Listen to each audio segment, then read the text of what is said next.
5G Batelma, des actualités uniques, dynamiques et renversantes dans le journal TV. Rejoignez Uprime, 5 filières au choix, paramédicaux, droit, gestion et management. Uprime, manolotra ho anao ny Vaovao. Investissez dans une valeur sûre. Choisissez Uprime. Choisissez des matériaux sûrs pour vos constructions et votre foyer pour ne plus stresser.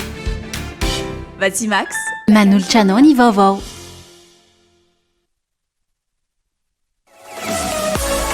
5G Batelma, des actualités uniques, dynamiques et renversantes dans le journal TV. Rejoignez Uprime, 5 filières au choix, paramédicaux, droit, gestion et management. Uprime, manolotra ho anao ny Vaovao. Investissez dans une valeur sûre. Choisissez Uprime. choisissez des matériaux sûrs pour vos constructions et votre foyer pour ne plus stresser. Vatimax, manolotra anao ny Vaovao.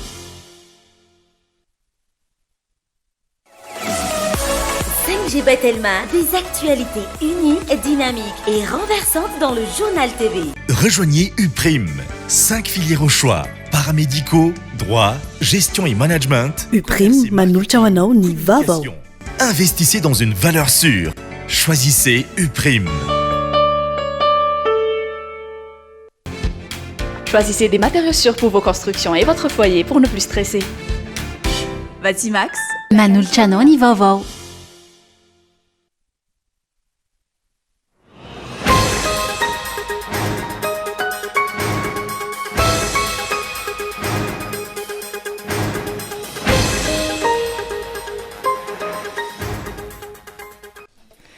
manana ny maha-izy azy ny nosy Madagasikara ary manana ny mampiavaka azy ihany koa ka nitoloman'ireo razam-behifahiny namony ainy ho an'ny fitiavan-tanindrazana toa velomay izany tolona natao izany 7 taona aty aoriana raha ny zava-misy eto amin'ny firenena no jereny. nanatitra voninkazo ho mari-pahatsiarovana ireo ray aman-dreny sy ireo rehetra ny tolona ho an'ny Madagasikara teny amin'ny maozole androany ny kolektifa ny malagasy fotoana izay nilazan'izy ireo fa tsy mbola vita ny tolony ary vao maika mamaeva indray ankehitriny manoloana ny toetra rahanpireneny.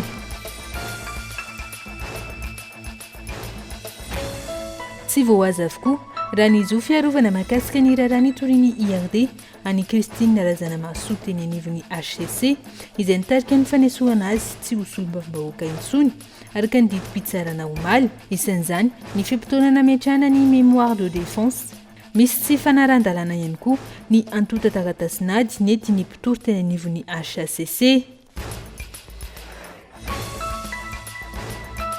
fanjakana tsy rehefa mandidiny misy eto Madagasikara amin'izao fotoana raha tarafina amin'ny didi-pitsarana navoakany HCC mahakasika ny razana mahasoa Christine omaly mila manana fahasahiana ny malagasy ka mijoro manoloana izay raha tiana ny anavotana ny firenena anaty fantrana lalina sy fangejana ny fahefana ataon'olombitsy ho mipanohana ny vovona ny ray aman-dreny avy ao Matsasambony.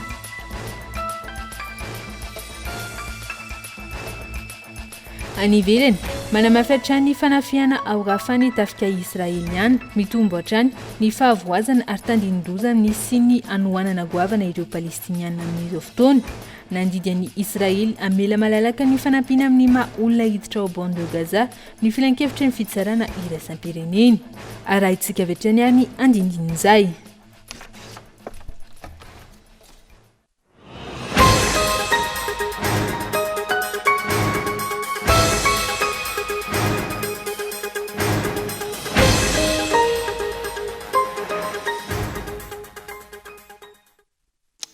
zoma fa 7 ny volana martsa 4 sy joarivo tomboky lasy tomboky vavy tonga soa indray eto amin'ny fampalalamba-baovao ny Kolo TV ho amin'ny ty anio ity isongadiny mandritra an'ireo fanadihadiana rainao ny daty ny 7 martsa ka dia asaiko ianao anaraka izany hatramin'ny farany ny matoan-dahatsohatra avetrany ary no anomboantsika izany manana ny maha-izy azy ny nosy Madagasikara ary manana ny mampiavaka azy ihany koa ka nitoloman'ireo razam-behifahiny namony ainy ho an'ny fitiavan-tanindrazana toa verimaina izany tolona izany 7 taona taty aoriana ary ny zava-misy eto amin'ny firenena no jerena matoan-dahatsohatra Gaetan Andretsilafo.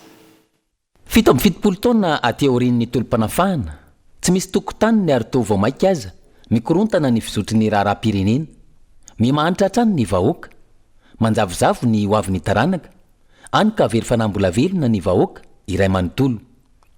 Isan'ny anton'izany ny tsy fahaizana makalisona amin'ny tantara ka manao izay tiany atao sy ny sitraky ny fony ny mpitondra. Io fanatanterahana izay sitraky ny fo io no mitarika any amin'ny tsy fanaran-dalàna isan-karazany ka miteraka ny fahavoazana ianan'ny malagasy amin'izao fotoana. Maro ireo tsy fanaran-dalàna nisy teto amin'ny tany sy ny firenena ary mbola mitohy hatramin'izao. Afa-baraka tanteraka eo imason'izao tontolo izao ny firenena malagasy noho ny tsy fahaleovan-tena ny fitsarana ary tokony sitona lesona amin'ny zava-miseho tany Senegal. Ankilan'izay, tapenam-bava izay milaza ny marina ary atao izay fomba rehetra ahafahana mampangina azy, anaovana didy-kofehy lehibe. Tsy misy intsony ny fahafahana maneho hevitra. Didy-jadona no iainana ary fisamborana no setriny. Borofon'izany ny fanesorana tsy ho solo-mavambahoaka intsony ny filohan'ny antenimieram-pirenena Kristina Razanamasoa sy ny fanesorana tsy oloholon'ny Madagasikara intsony ny filohan'ny antenimieran-doholona teo aloha Razafimahefa Hermanana. Manana ny maizy azy anefa ny nosy Madagasikara ary manana ny mampiavaka azy ihany koa ka nitolomana ireo razambe fahiny namoy ainy ho an'ny fitiavan-tanindrazana. Voalohany, fiteny iray tokana manerana ny nosy. Satam-pirenena tokana. Finondrazana tokana. Nosy tokana. Tanindrazana tokana. Lova avy amin'ny ireny. Loharano tokana atao hoe firenena. Ry malagasy tsy vaky volo, mijoroa. Fa aleo tsy ary ianao dia tsy nisy, hoy ny ray aman-dreny ara-drazana. Toy izay velona kanefa tsy hitondra ity firenena ity amin'ny lalana mahasoa sy hamoaka azy amin'ny hitsiny sy ny rariny fa masina ny tanindrazana. Tsy hanana anjara amin'ity tany ity hoy izy ireo, ny mpandainga, ny mpangalatra sy ireo mivarotra ny tsokosoko ny aren'ny Madagasikara, na ambonin'ny tany, na ambanin'ny tany, na an-dranomasina. Ny tokony atao zany dia ny mikajy ireo arena navelan'ny razana, tsy ho azo ny mena sofina sy ny fianakaviana, fa kosa ho an'ny malagasy sy ny taranaka any aoriana satria masina ny tanindrazana.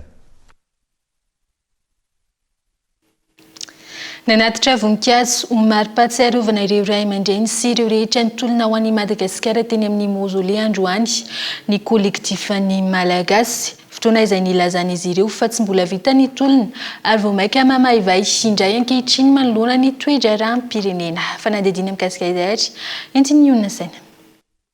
Nametraka ho zava-dehibe ny andro ny 7 Martsa 7 taona aty aorian'ny tolom-panafahana na atsiaro ireo mahery fon'ny firenena lavo ho fitakinan'ny fahafahana fahaleovan-tena ary ny ananana sy sitrana som-pirenena malagasy niroso tamin'ny fanaterana voninkazo ho fahatsiarovana ity tanindrazana mahery fon'ny firenena ny kolektif ny malagasy.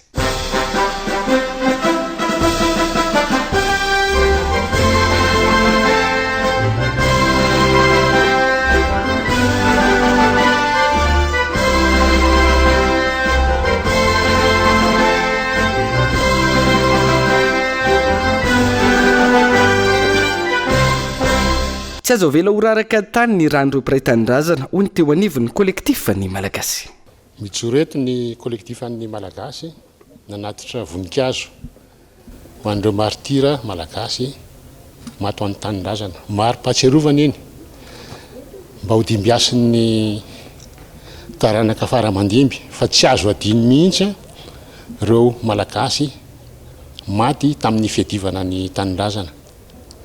Ao moa ny maty tamin'ny 47 tany maro anisandrindra fa nisy keo ny tadio arina tamin'ny 1972, 1991, ny 2002 sy ny 2009.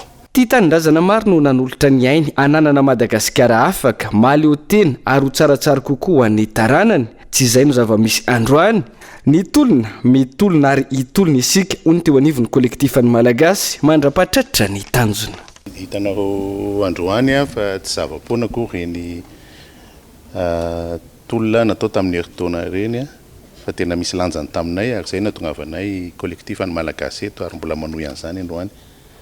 Ireo ray aman-drenitsika izay ato amin'ity fasan'ny mahery fo ity dia ny zavatra iray ny raisan'izy ireo dia niady ho an'ny fahafahan'ny Madagasikara sy indrindra ny souveraineté nationale ary zava-dehibe loatra zany aminay ary ny tianay mariana androany miaraka amin'ny voaka malagasy rehetrarehetra tsy mbola vita ny tolona ary tsy mbola ho vita mihitsy ny tolona satria vao maika mamay indray izy amin'izao fotoana zao hitantsika ny tantaram-pirenena hitantsika ny tantara ny aty Afrika manontolo ary amin'ny tsika amin'ny teny zao dia miondrika mpanajana amin'reto ray aman-dreny reto ary mampatsiahy ny taranaka faramandimby fa niady izay nataon'izy ireo mba ahafahantsika tena mizaka an'izany fahaleovantena sy ny zoa mamalakasy antsika izany dia mbola mitohatra amin'izao ary ny fampandrosoana izay nikatsahan'izy ireo ary nieritreretin'izy ireo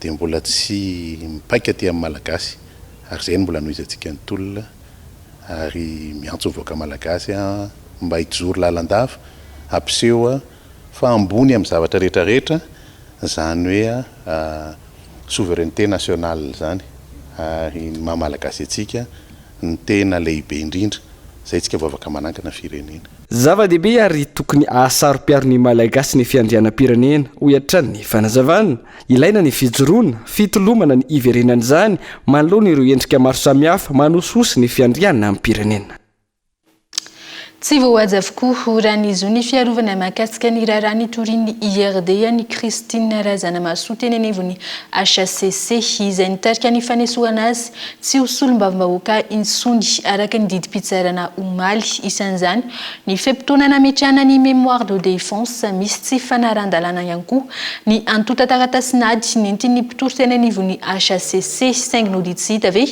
noho ny firasana tsokombakomba amin'ny mpitondra sy ny manodidina azy Ivrisha.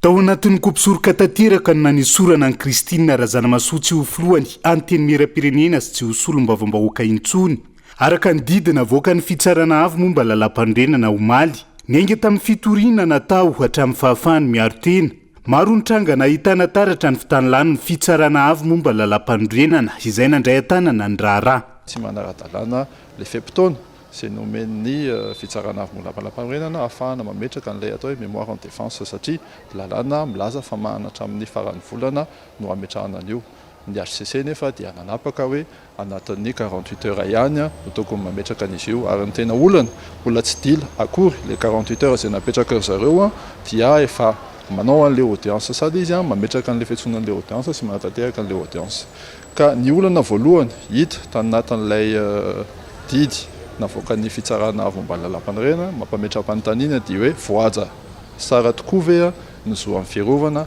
anatin'ilay fanajana n'le délai na 48 heures zay aminay tsy misoratra anatin'ny lalàna io délai na 48 heures io ka mampametram-panontaniana ny hoe atraiza no ahafahana manova délai ohatran'izany rehefa misy raha entina anatrehany fitsarana faharoa ny antony natonga anay nitaky fempotoana ahafahana manomana ny hevitra erovana ny erovanay ny tenanay dia satria nahita zay tanatin'ny atota taratasy nady nalefan'ny HCC taty aminay fa misy tsy fanarahan-dalàna anatin'le requête na io amin'le resaka olona nanosony an'le requête na io amin'le fahefany ahafahana manosony an'le requête ary indrindraindrindra ny pitsopitso mahakasika an'le groupe parlementaire izay natsanga ry zareo ho antsika izay nanatrika ny fitsarana omaly na eno izahay hoe nandritra n'le fitaom-pitsarana io dia nitaky élément hafa akoatran'le fanomena tanatin'le requête ny fitsarana avy momba ny lalam-panorenana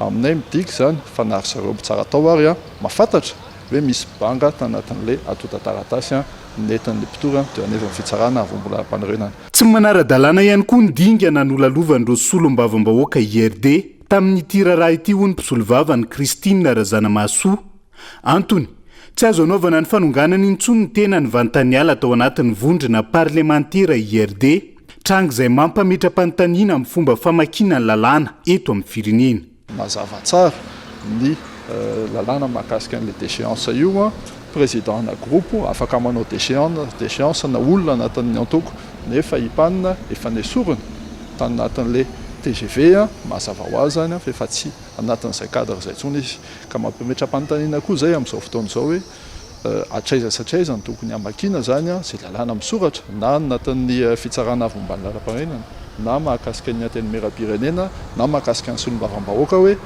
misy interprétation makaiza zay interprétation isaky misy fitsarana mandeha mba hatongavana am'le tiana tongavana fanasorana olona osolom-bavambahoaka satria samy joro samy manao hevitra milaza n'izay tokony ho tenenina mitondra ny feo an'ny vahoaka eo anatrehan'ny olo-pirenena eo anatrehan'ny mpitondra fanjakana eo anatrehan'ny ny ao amin'ny communauté internationale. Manoloana izay ny tazapotsiny ny fitsarana avy momba lalam-pandrinana ary tantaratra zao fa mitony firaisana tsokombakomba mpitondra sy ny manodidina azy hitazonana ny fahefana iadina ny tombotsoany manokana ka anlian'izay everiny ho manakana azy ireo amin'ny fanampitihana ny firenena nadidy tsy azo ivalozana azy arak'izany navoaka ny fitsarana avy momba lalam-pandrenana mbola misy ny dinga natao mahakasika ity didy mpitsarana ity hoy ny mpisolo vava ny Kristina Razanamasoa. Fanjakana tsy resi mandidy no misy eto Madagasikara amin'izao fotoana ratafarina amin'ny didy mpitsarana navoaka ny HCC mikasika ny Razanamasoa Kristina Omaly mila manana fahasahiana ny malagasy ka mijoro manoloana izay raha tiana ny anavotana ny firenena anantofantrana lalina sy ny fangejana ny fahefana ataony olombitsy hoy ny mpanohana ny vovona ny Ray aman-dreny avy ao amin'ny Matsiatra ambony fanampanazavana mikasika izay. Raha famoahana ny didy mpitsarana navoaka ny HCC dia mampametrana fanontaniana ihany tokoa fanjakana didy mpitsarana aradrariny ve ary didy mpitsarana marina ve iny navoaka ny HCC izay tokoa ny fanontaniana ary ny fampatarako sy ny famaritako azy ireo zany dia mazava ho azy fa fanjakana tsy refesy mandidy zany misy amin'izao fotoana izao.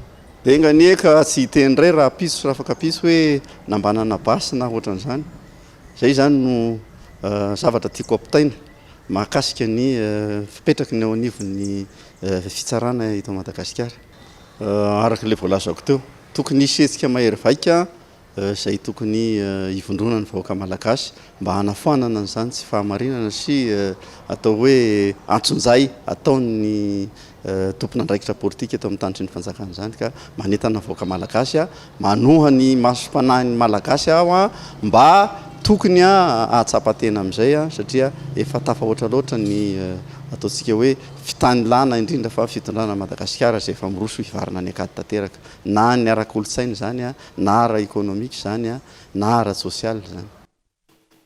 Eo amin'izay pejy politika izay hatrany manososy ny lalam-panondrenana ny sy fanaovana antsonjay ny filohan'ny antenimieram-pirenena ny didy izay navoaka ny HCC Omaly mikasika ny fanesorana ny Ray aman-dreny Kristina Razanamasoa tsy ho solom-bavambahoaka intsony hoy ny solom-bavambahoaka ny Madagasikara voafidy teto Antananarivo Antsimondrano androany voasosy tanteraka hoy izy ny lalàna fehizoro mifandraiky amin'ny HCC araka ny didy itsivolana laharana faharay sy roa arivo tsipika aotraotra telo andiny ny faharoa amby telopolo ny HCC izay tsy manana fahaleovany tena ka ampiasain'ny mpitondra fanjakana amin'izay mahamety azy. Christian Jimby.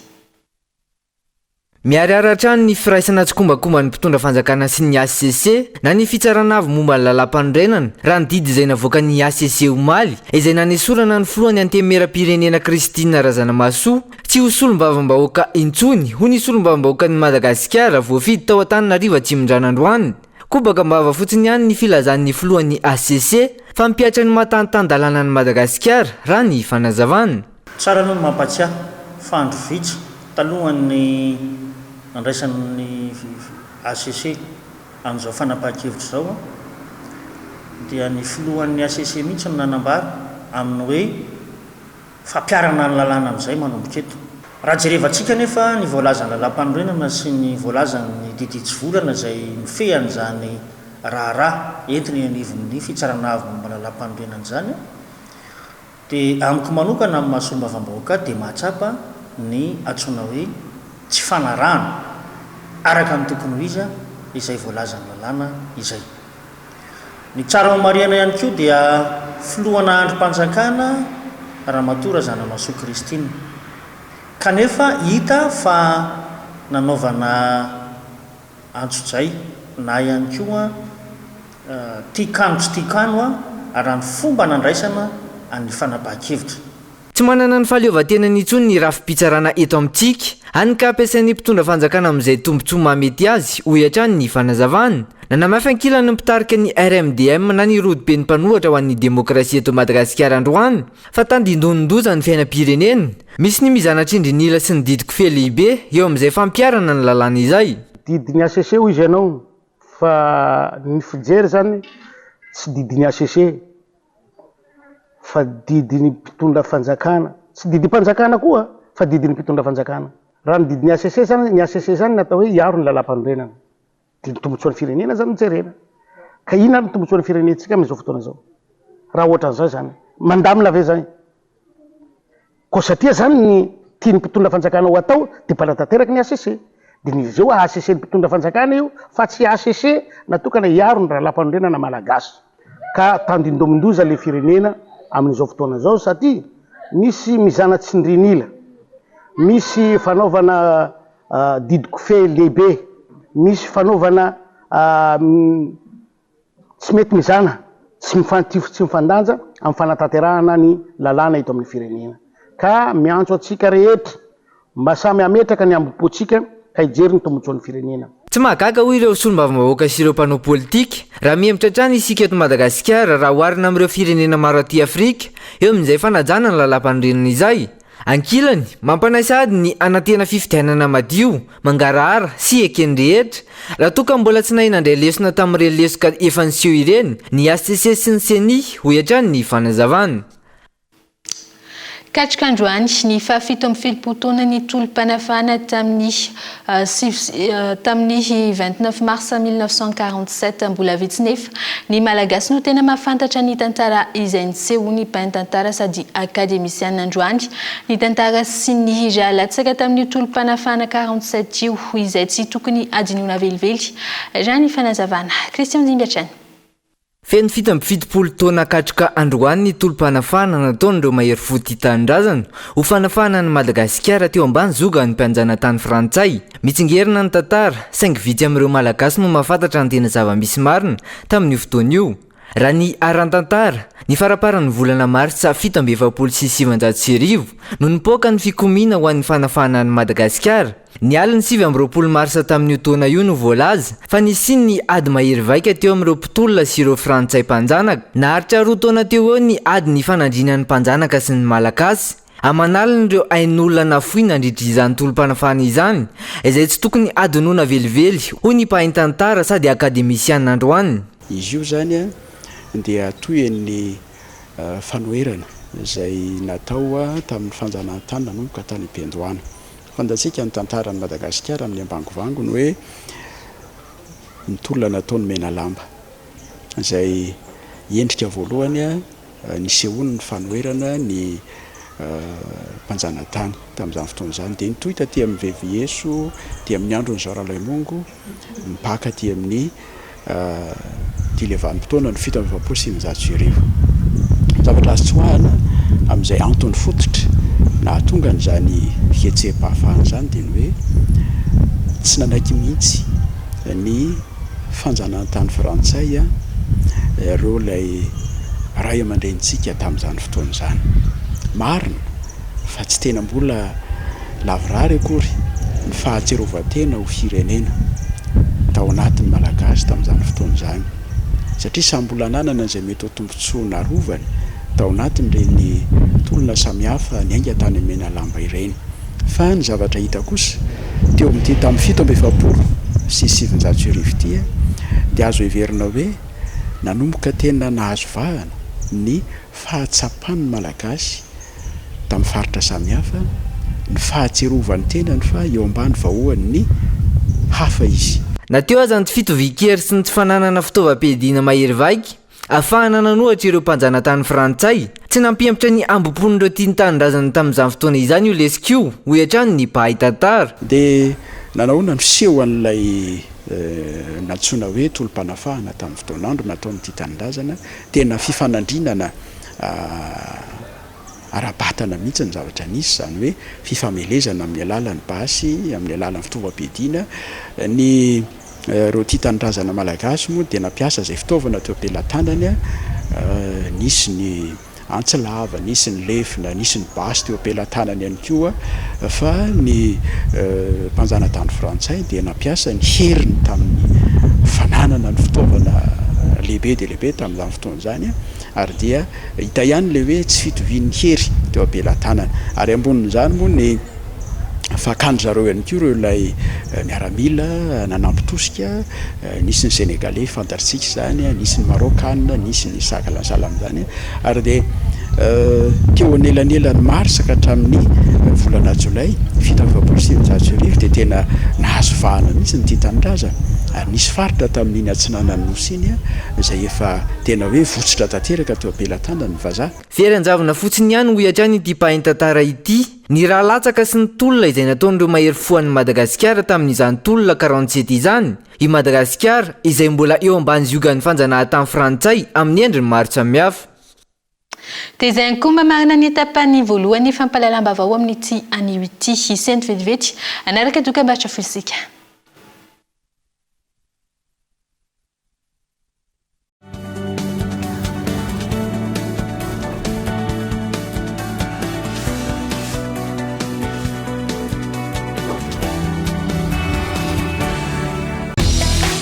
Sambatra miaraka mizaraka do araroty ny fiainam-bidy amin'ny fil prime sy wikif max 4G sady mbola toloranay écouteur earbuds tellement ihany koa ianao ihainona mozika amin'ny fety miampy bonus méga isary fena amin'ny fotoana rehetra aza tara hatramin'ny 30 aprily ihany hitanao any amin'ny tellement akaiky anao.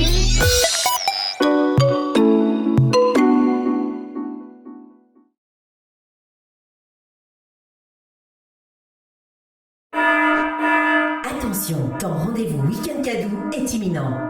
Pour Pâques, jusqu'au 1er avril, achète un Net One Week 3000 incluant 550 mégaoctets et gagne 15 minutes d'appel vers Telma en cadeau. Le tout pour 3000 arrières seulement. Dépêche-toi, tape vite le dièse 322 étoile 70 dièse.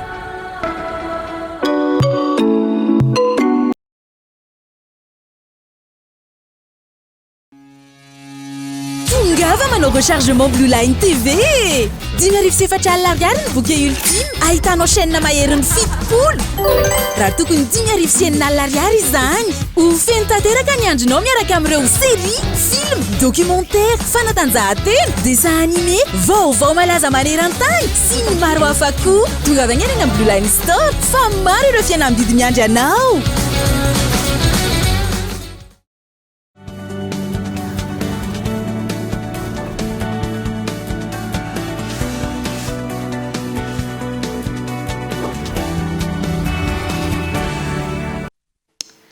Tavaveny indray eto amin'ny etapany faharoa ny fampahalalam-baovao mamerina ny araba tomboko lahy sy tomboko vavy asako ianao anaraka indray ireo vaovao nisongadina amin'ity tapany faharoa ity anoizantsika izany ary isan'ny nanana ny maha izy azy tao anatin'ny MDRM i dokotera Rakotiny Raindry Joseph saingy vitsy ny mahafantatra ny momba azy ankehitriny i dokotera Joseph Rakotiny Rainy ihany koa no namona ny trano kultoraly malagasy izay fikambanana tranainy Indrindra Danila mino arsono mitondra ny anidin'izay. Izay nantoko politika nanamarika ny tolom-panafana tamin'ny 17 ny MDRM na ny Mouvement démocratique pour la rénovation malgache. Isa namolavola ny idéologie sy ny soatoavy ny antoko sy mpikambana MDRM i Dr Rakotiny Rainy Joseph. Nanana ny velirano ny fampifehezany ny MDRM tamin'izany fotoana ka isa namolavola azy i Dr Rakotiny Rainy Joseph. Ny tena le tabatabakaraotra le sata-pirenena malagasy ny olana zay ny olana amin'ny frantsay zay zany le olana teto ka zay zany tena tsara avy satria ary sata-pirenena malagasy io misy velirano ka zay MDRM amin'izao fotoana zao zay milaza hoe MDRM dia tsy maintsy maheno velirano io ratsany mandainga ao anatin'ny sata inona avy zany olazaiko miadana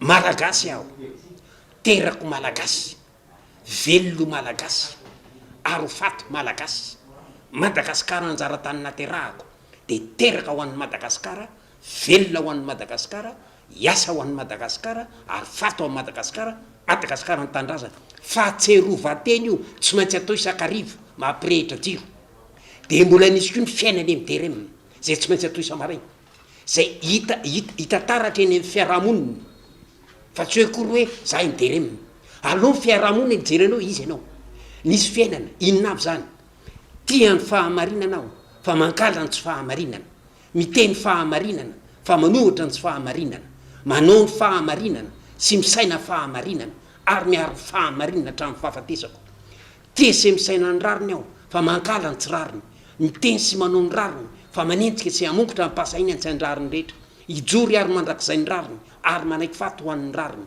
fahamarinana sy ny rariny amoko tena madaka fa masina ny tanindrazana zany natao hoe fiainany mderem akoatran'izay resaka be mpandinika fiarahamonina sy tantara mpitahiry ny tantara sy ny fomban-drazana malagasy filozofy sy mpikaroka manam-pahaizana manokana momba ny tetiarana sy ny tetiandro teto madagasikara ary mpanandro ihany koa i dokter Rakotondrainy Joseph sekretera jeneraly ny bureau politique no sady mpampiatrano ny foibe 4e rue Galieni Soarano Antananarivo dokter Rakotondrainy Joseph toerana izay mbola vitsy mpamfantatra ny tantarana ankehitriny.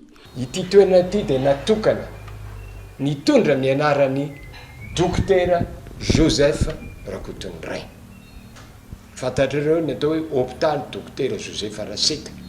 Fantatrareo ny atao hoe hôpitaly dokotera Joseph Ravoangy. Fa mba fantatrareo ve ny atao hoe dokotera Joseph Rakotondrainy.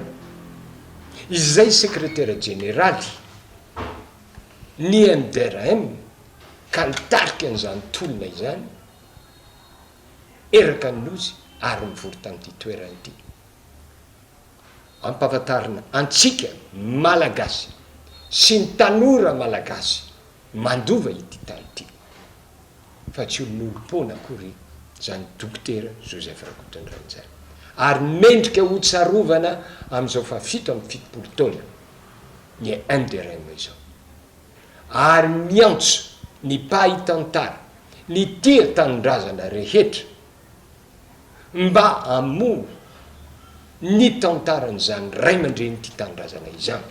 Dokter Joseph Rakotondrainy ihany koa no namorona ny trano koltoraly malagasy izay fikambanana tranainy indrindra mpandinika ny fomba malagasy ivondronany ny mpahay fomba avy amin'ny lafivalonyosy rehetra ny trano koltoraly malagasy izay nipoirany Taom-baovao malagasy. Ho tanterana etsy amin'ny Palais des Sports Mahamasina ny 12 sy 14 sy 14 aprily 14 sy 20 izao ny Africa Tour 2024 Fanahy Masina sy afo ampiavaka ny fotoana ny fahatongavan'ny Dr Rodney Howard Brown eto Madagasikara itory filazantsara fa ihany koa hizara ny tontolo ny fandrarana etsika izay karakarainy ny fiangonana kristiana maro. Fanadidina etsika lehibe Africa Tour 2024 Fanahy Masina sy afo no karakaray ny fiangonana kristiana maro eto Madagasikara etsy amin'ny Palais des Sports Mahamasina ny 13 sy 14 aprily izao. Dia mampafantatra antsika ny amin'ny mpanompon'Andriamanitra izay ho avy eto Madagasikara izay mitondra ny anarany hoe Dr Rodney Howard Brown izay lehilahin'Andriamanitra nitondra ny fifohazam-panahy tany Amerika. Tena tian'Andriamanitra io lehilahy io ary tena tian'ny Madagasikara ary izy dia manana fahasoavana manokana andrehatra ny fitoriana filazantsara eto amin'ny firenentsika ary izy io koa dia manana ny fahasoavana manokana izay ao amin'ny fandrarana satria mpandrara goavana izy io ary indrindrindrindra ny teboka idirany atokavana eto dia ny kristianina sy ny fandrarana indrindrindrindra manoloana ny zava-misy eto amin'ny firenentsika dia tena ilaina ny fiangonana ny fiatraikany fandrarana eo amin'ny fiangonana ary ny fiantraikany fandrarana eto amin'ny firenena indrindrindrindra eo amin'ny fanjakan'Andriamanitra. Roa andro manana ny mampiavaka azy tamin'ireo fitoriana ny filazantsara efa natao hatr'izay io etsika lehibe etsy amin'ny lapan'ny kolontsaina sy ny fanatanjahantena Mahamasina io ho iatran'ny mpikarakara. Am'ty mandeha ity zany mba tsy dia hoe fagagana fotsiny na hoe resaka ara-panahy fotsiny fa tena fampianarana le izy tsy ho an'ny mpandrara ihany fa na dia ho an'ny olona aza na kristianina ka hoe tsy mpandrara izy fa saingy te andrara te hitsofoka ao misehitry ny asa amina fitantanana. Tsy hanavana finoana ity etsika itirany fanazavana hatrany anasana ny rehetra iteran'Andriamanitra fa ihany koa azo fahalalana. Ny sabotsy 13 aprily manomboka amin'ny 7 ora maraina etsy amin'ny Palais des Sports Mahamasina ary ny sabotsy tolakandro ihany koa manomboka amin'ny 3 ora mbola Palais des Sports Mahamasina. Takizay koa ny alahady tolakandro manomboka amin'ny 2 ora lahady 14 aprily Palais des Sports Mahamasina. Anasana ny rehetrarehetra io na iza satria Andriamanitra tsy mba manavakavaka ary andriamanitra rehefa maniraka olona ara-pana tahaka zao dia isy fetraika ny ao amin'ny tsararay avy ny sambatan'olona azo tombo-pasoavana ny fiangonana rehetra azo tombo-pasoavana tsisy vidim-pidirana fa nombangatana amintsika soratra narana mialoha arak'izay azo atao eo ny studio any radio kristianina araka amin'zato teboka efatra etsaka raohatra ambany jovena ataminandro eo ihany koa ny browni mre etsy tsy azo tafo ampitany claire fontaine vaovao araka izany manome fotoanany rehetra te hanome voninahitra an'andriamanitra sy ahafantatra bebe kokoa momba ny tontolo ny fandrarahana ny 17 sy 14 aprily izao etsy amin'ny palais de sport Mahamasina. Iavaka ny fankalazana ny fetiny Paska ao amin'ny espace Mahatamana Antsirabe amin'ity taona 2024 ity. Izy ny fampisehoana hira gasy malaza ny alatsinainy Paska ray aprily izao. Eo ihany koa ny mahatoerana fitsangatsanganana azy dia efa maro ireo karazana kilalao hita any an-toerana. Indrindra fa ny dobo filomanosana izay anisan'ny tena mampiavaka ity toerana ity. Kolo TV Antsirabe. Anisan'ireo toerana fandraisam-bahiny sy toerana fialan-tsasatra mahafinaritra eto Antsirabe ny espace Mahatamana. Isan-taona dia mivoatra hatrany ny hatsarana ity toerana ity, ho fanomezana fahafapo amin'ny fandraisan'ireo vahiny izay tonga miala-tsasatra sy miala vola eto. Amin'izao akatoko ny fetin'ny Paska izao dia efa vonona ary efa misokatra ho andrehetra ny espace Mahatamana eto Antsirabe, isan'ny fampisehoana hira gasy malaza ny alatsinainy Paska ho avy izao amin'ny fidirana 2 ariary ary mivoha amin'ny fitora maraina ny vavahady. Espace Mahatamana moa zany hatreto araka ny teniko teo efa mivoatra foana dia manana ny événement goavana atsika amin'ny lundi de Pâques ny hira gasy malaza iarahantsika amin'ny Ambatatrano sy Fenoarivo amin'ny fidirana 2 ariary monja amin'io dia amin'ny fitora maraina dia efa mivoha ny vavahady. Ny zao moa tsika dia efa manomboka misokatra amin'ny fidirana 500 ariary tomy mahazatra ny androany ny sabotsy ny alahady. Anisan'ny mampiavaka ity espace Mahatamana ity ny fananany velaran-tany midadasika ary ahitana ireo karazana kilalao maro samihafa na ny parc enfant, eo ihany koa ny sakafo ary ny zava-pisotro isan-karazany izay hita ety an-toerana. Sakafo misy hatramin'ny hôtely ny épicerie karazana glasy ny fast food isan-karazany ny activité ho an'ny ankizy moa zany dia toy mahazatra ihany hoe misy ny parc enfant dia ny kilalao maro isan-karazany afaka mitondra amin'ny lalao baolina, afaka manao pétanque, afaka manao loto malalaka ny toerana, afaka manao piscine mazava ho azy. Tondra fanentanana araka izany ny tompon'andraikitra eto amin'ity espace Mahatamana eto Antsirabe ity amin'izao akatoko ny fankalazana ny fetin'ny Paska izao. Lundi de Pâques mitsangatsangana miaraka sady mijery hira gasy miaraka amin'ny activité maromaro miaraka amin'ny DJ Salomon ny sakafo manome toky izay fa tsy handisy fanantenana anareo misy mivarotra isan-karazany piscine madio dia madio misokatra amin'ny fito ny vavahady lalana efa namboarina tsara ty misy ny fandaminana ny circulation vavahady anakefatra no mivoa parking efa vonona tonga fa maro ary miandry anareo zahay raha avy ny orana malalaka ny trano alokalofatsika. Araka izany dia efa vonona ny espace Mahatamana andray ireo vahiny izay tonga eto Antsirabe, eo ihany koa ny fampisehoana hira gasy malaza izay ho totosaina ny alatsinainy Paska voalohan'ny volana Aprily 2024 sy 2025 avy izao. Izay mahakasika an'iny fa lafim-baovao hafa kosa indray dia tsy vitan'olon-tokana ny fampandrosoana sy famahana izao olana goavana eto amin'ny firenena izao ny fikambanana Grand Sud Est. Antony tokony sy ny fiaraha-midinika sy ny fifampiresana andatabatra boribory iraisan'ny tsiraray ny firenena izay raha mahita fa latsaka ankanterena tanteraka raha ny fanazavana. Rahantsika ny fanadidina mikasika izay. Marary Madagasikara amin'izao tsisy afaka andahan-jany. Io aretiny io tsy olona anankiray io asika anazy. Raha tsy mifanatona isika rehetra. Gasy zany tiako resahana eto. Tsy possible ny amahana an'io na dia ampiasa gendarme aza, na dia ampiasa polisy aza, na dia ampiasa maramila aza. Ny bala, ny maramila sy ny gendarme sy ny polisy tsy maripaka ny gasy rehetra fa tsy maintsy misy mitsangana foana io. Ka mba hialana an'izay manao antso zahay Grand Sud-Est. Oka ifampiresaka isika. Oka ifanantona isika. Oka indrindra ifampihaino isika. Ny antony resahanay an'izay aleo manongotsongo ny maty mba tsy andevenambelona. fa ho an'ny toliarako izay indrayntsika anatin'ity fanadihadiana manaraka ity fanimpom-pivavahana no tariany FFKM no nanomboana ny 7 mars 47 tao toliara androany raha ny fiainam-pirenena no jerena tsy misy dika ny nanomezana antsika ny fahaleovantena hoy ireo olobe any an-toerana fanadihadiana mikasika izay ary. Fanimpom-pivavahana no tariany FFKM no nanomboana ny fahatsiarovana ny andro ny 7 martsa androany teo amin'ny zaridainan'ny 7 martsa 17 sy 700 ary notohizana tamin'ny fametrahana fehezam-boninkazo. Teto dia naneho hevitra ny olobe fa raha ny fiainam-pirenena no jerena dia tsy misy dika ny nanomezana antsika ny fahaleovantena ary tsapa ihany koa fa mikorosofahana ny fiainan'ny malagasy ankehitriny.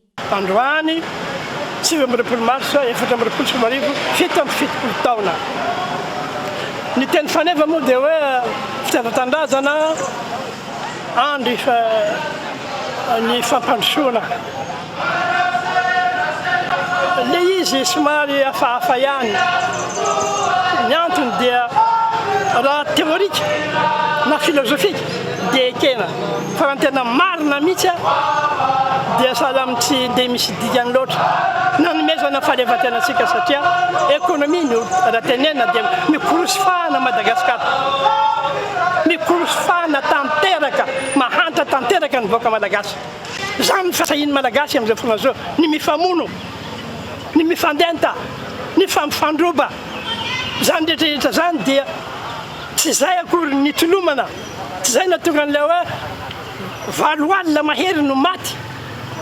Tsy hanao an'izay fa hifankaty. Nandritra izany dia hita fa vitsy ny olona tonga nanotrona teo ihany koa ny tsy fisian'ny toerana nametrahana ny zanaky ny mpitolona. Fa vitsy dia vitsy ihany ny vahoaka tonga ary na ny firasam-pitenenana aza isaorana ny vahoaka malagasy zay tonga teo voafetra ihany, teo voafefe ihany le izy. Ka izay zavatra zay dia heverinay fa anisan'ny vato misakana ny fampandrosoana. Vato misakana ny fampandrosoana ny fisakasakanana indrindra fa ny fitondram-panjakana mitsanitretra loatra na ny mpanao politika maneho zavatra tsy tokony ho izy. Araka izany tsy toy ny fahatsiarovana fanao isan-taona no niseho teto toliara androany. Misy 20 ireo namony aingy efatra no tsy tapopoka raha nitatitra vonjimaika izay navoaka ny BNGRC androany tamin'ny 5:00 teo faritra misa efatra analanjorofo Diana Sava ary antsinanana no isan'ny nahazo takaitra betsaka vokatry ny fandalovan'ny rivo-doza raha ny tatitra hatrany raintsika ny mikasika izay. Misa 50 ireo trabona manerana ny nosy vokatry ny fandalovan'ny rivo-doza gamane araka ny tatry ny teo anivon'ny BNGRC androany tamin'ny 5:00 teo. Tokantrano manodidina ny 177 alina izy ireo izay tsy maintsy nafindramonina. Misy 20 ireo namony ainy vokatry izany, efatra tsy tapopoka ary olona 3 maratra mafy. Tao anatin'ny toerana 570 miisa 7 sy 792 alina ireo tsy maintsy nafindramonina aingana. Miisa 9 ireo efitrano fianarana potika tanteraka ary 7 sy 900 hektara ireo tanimbary potika. Faritra miisa 4 analanjorofo, Diana, Sava sy antsinanana voakasika betsaka amin'ny rivo-doza. Raha 5 sy 900 hektara ireo tanimbary voatototra raha io tatitra io hatrany. Ankilany raha nivina ny foibe famantarana ny mety toetry ny andro mbola ikorotana ny toetry ny andro an-dranomasina eo anelanelany Antalasy sy Toamasina anio vokatry ny sisandrahona miaraka amin'ny gamane. Ahinaraka izany ny ahavon'ny ranomasina ary mitoy ny filazana miloko mavo eo anelanelany Antalasy sy Toamasina. Andro ratsy sy rivo-doza izay tokony efa ananany mpitondra politika matipaika ny fiatriana azy no i Madagasikara tsy afabela saika isa-taona. Tsy izany anefa no misy na eo amin'ny fanampiana izany na eo amin'ny fotodrafitrasa samihafa fa toa miady irery ireo trabona toa tsy misy mpiay, tsy misy fanjakana. Vokana mafiatrany ny ateraka ny rivo-doza eto Madagasikara noho ny tsy fisian'ny fiomanana, tsy manan-katolotra ihany koa ny fanjakana fa mitavandra ireo mpiara-miombonantoka vokatra io tsy fananana viana amin'izay lavitra io fa zatra ny politika ny votsi-davanandro. eo amin'ny maresaka anivelany kosa indray manamafy hatrany ny fanafiana ao arafa ny tafika israeliana mitombo hatrany ny fahavoazana ary tandindroza amin'ny sy ny anohanana goavana ireo palestiniana amin'izao fotoana nandidy any Israely amela malalaka ny fanampiana amin'ny maha olona hiditra ao bande de Gaza ny filan-kevitry ny fitsarana iraisam-pirenena fanadidina mikasika izay etiny Ilarina Soloniany ao amin'ny sariny France 24.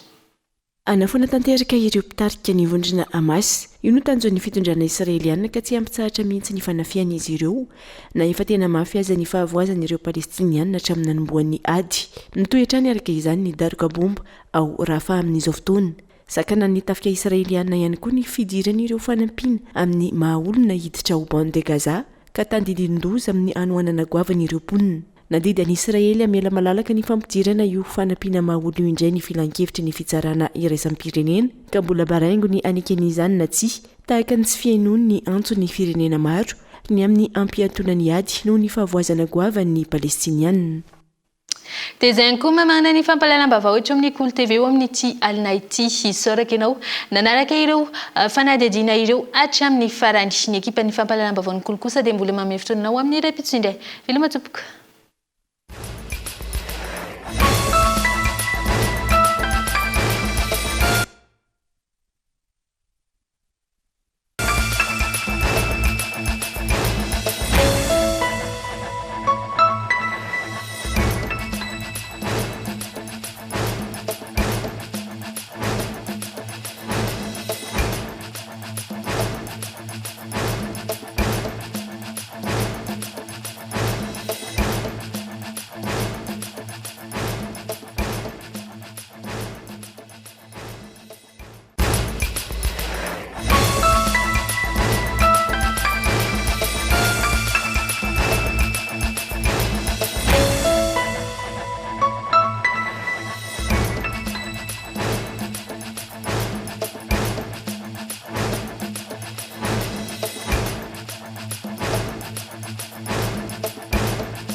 Choisissez des matériaux sûrs pour vos constructions et votre foyer pour ne plus stresser. Vatimax vous a présenté Vaovao. Rejoignez Uprime. 5 filières au choix. Paramédicaux, droit, gestion et management. Uprime nanolotra ho anao teo ny fampalalam-baovao. Investissez dans une valeur sûre. Choisissez Uprime.